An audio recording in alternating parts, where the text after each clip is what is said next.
All right.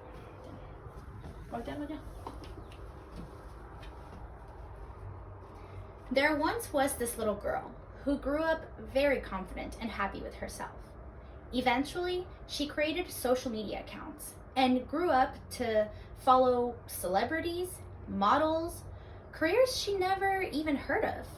And for the first time in her life, she discovered the feeling of insecurity. With this in mind, I want to lead to understanding the effects of social comparison theory and how this leads to our human behavior and why we think of ourselves the way that we do. I bring this forth to you because I have experienced this myself and I have seen other people fall victim to the social comparison theory. My goal is to explain how this theory affects us negatively and how we can change our lives for more positivity by just understanding this theory itself. So I will be speaking on 3 topics: physical appearances and how they are a part of the social comparison theory. I'll be talking about how our influences growing up also play a role. And finally, I will be touching on social media and how this all plays a part together. So let's begin with physical appearances. The social comparison theory is when we describe and evaluate ourselves in terms of how we compare to other people. And this is found in a primer of communication studies. This basically means that when we speak on ourselves in our mind, we compare ourselves to others, and it can be very negative because we have a skewed perspective on who we are based on comparisons that should have never been made in the first place. According to Ethan Zell and Emily Balcetis, they wrote this article on some studies, and this proves how our physicality plays a role in this theory. Basically, they took a person and took a picture of them and skewed the picture to look less attractive by making it less symmetrical, and then the same picture, they changed it to be more symmetrical, therefore more attractive. After that person was asked about the less attractive looking picture, they described to have feelings of insecurity and more loss of self-confidence.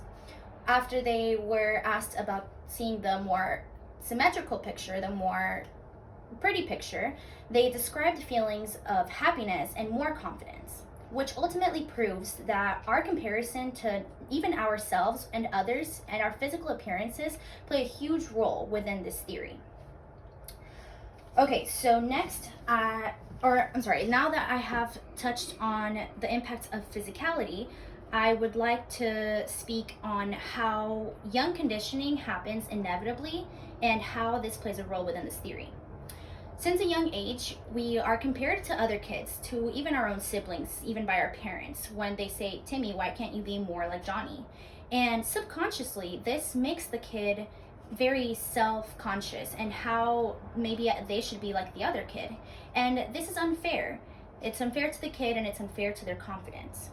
And we see how since a young age, this social comparison theory is inculcated in our lives. So in order for us to live a peaceful life and in order for us to be happy with ourselves and confident, we need to understand how this theory works and how we can manipulate it to actually benefit us instead of hurt us and make us feel less confident. All right, finally, let's talk about how social media affects us in the social comparison theory.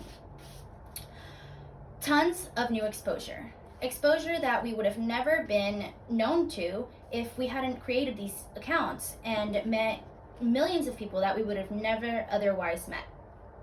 With this comes a stereotype of perfection, and people post their lives as if they were the most perfect, non-problematic lives. And this is a very interesting part about the social comparison theory, because then we understand how from our perspective, we see these perfect lives and we believe, wow, we're missing something. We're not confident enough because we don't have these lives. And it's unfair to us because it's not true. We shouldn't be feeling this way about anything.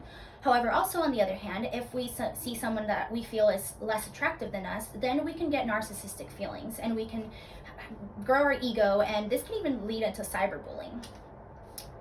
Clearly, this again is skewed perspective on ourselves. And how can it be that you think one thing with someone and you think another thing about your same self with someone else? We need to learn to embrace this theory to work for our advantage. In conclusion, we need to understand the effects of the social comparison theory. And in this way, we will largely improve our lives. Now, what I want to leave you with is notice the times when you compare yourself to someone else. Notice those times and fix them. Fix them for your advantage so that you can be more confident, so that you're happier in your life. And just like that little girl knew the feelings of insecurity at a young age, we know that now she deserves her confidence. And so do you. Thank you.